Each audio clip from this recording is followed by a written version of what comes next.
چودھری غلام حسین صاحب، وہ جو لیول پلینگ فیلڈ کا ہم نے سنا کہ پاکستان پیپلز پارٹی کا جو شروع دن سے بات کر رہی ہے، اور پاکستان تحریک انصاف ظاہر ہے وہ تو آپ کے سامنے ہی ہیں، ان کے جو حالات واقعات ہیں، تو یہ نون لیگ کو کیا یہ بیت رہی ہے؟ جاوید لطیف صاحب وہ کہہ رہے ہیں ہمارے پاس بھی فیلڈ نہیں ہے، تو مجھے ایک بات کی سمجھ نہیں آ رہی، یہ جو انتخابات ہونے جا رہے ہیں یہ فیلڈ ہے کس کے پاس اور کس کے پاس لیول ہے، اور کون کھیلے گا، کون انتخابات میں جائے گا؟ ساری پولیٹیکل پارٹیز اپنا اپنا جو ہے وہ پٹاری کھول کے بیٹھے ہوئے ہیں، اور ہر کوئی اپنی جو بانسری بجا رہا ہے، پتہ نہیں اب الیکشنز کا بنے گا کیا؟ الیکشن ہونے چاہیے، فری فیئر امپارشل ہونے چاہیے، تمام کسی کو انگلی اٹھانے کی نہیں، یعنی موقع نہیں دینا چاہیے۔ آپ سرکاری افسروں کو لگایا ہے آپ نے، ریٹرننگ افسر، اس کا نتائج آپ دیکھ رہے ہیں جو وہ حرکتیں کر رہے ہیں۔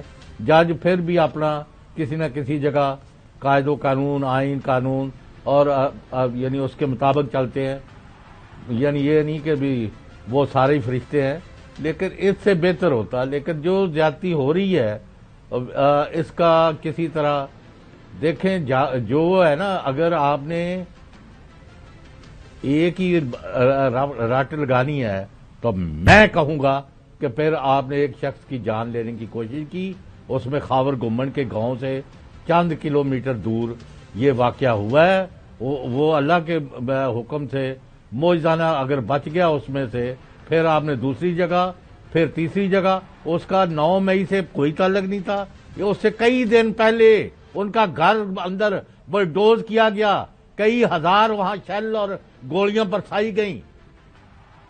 اور جہاں تک فوج کا تعلق ہے، ہم جو یہاں بیٹھے خاور گمن اور غلام حسین اور یہ جو اینکر ہے اور دوسرا جو یہ عماد یوسف ہے یا سلمان اقبال صاحب ہے، اس چینل سے زیادہ پاکستان کی فوج اور قوم کے مفادات کا کسی کو کوئی یعنی مطلب کسی کو اندازہ ہی نہیں، جتنا ہم ڈٹے ہوئے ہیں اور رہیں گے کھڑے۔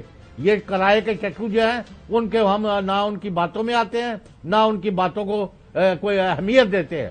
وہ چھوڑے، اگر 9 مئی کو جس نے جرم کیا، میں پہلے ہی کہتا ہوں ان کے گلے میں پھانسی کا پھندا ڈالو، لیکن کسی قاعدے قانون پر جاؤ، بے گناہوں کے گھر نہ توڑو، ان کی عورتوں کی تذلیل نہ کرو۔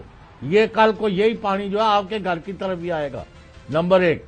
نمبر 2، یہ مجھے بتائیں کہ پورے ملک میں، خاص طور میں پنجاب میں، یہ مارا ماری کا ماحول کیوں بنایا جا رہا ہے؟ کون ان کو شہر دے رہا ہے؟ وہ صدر مملکت بھی رو رہا ہے اس پر، لکھ کے وہ ان کا میں اب کیا کروں، میں تو اس سے زیادہ نہیں کر سکتا۔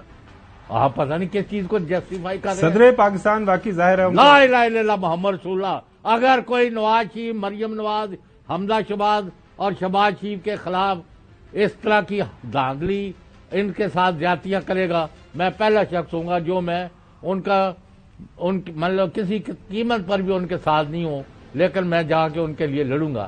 لیکن آپ اس کو جسٹیفائی کر رہے ہیں، بڑا اچھا ہو رہا ہے، وہ کر لو، بڑا ہمارے پاس خبر ہے، وہ دے دیں گے، یہ لے لیں گے، فلاں لے لیں گے۔ یار چھوڑ دو، ہم کہتے ہیں صرف فری فیئر امپارشل الیکشن کراؤ اور ریاستی اداروں کو اس میں ملوث نہ کرو۔ آئے دن ایک ہی بات کرتے جاؤ، یہ کون ڈگ ڈگی بجوا رہا ہے، کیا کر رہا ہے؟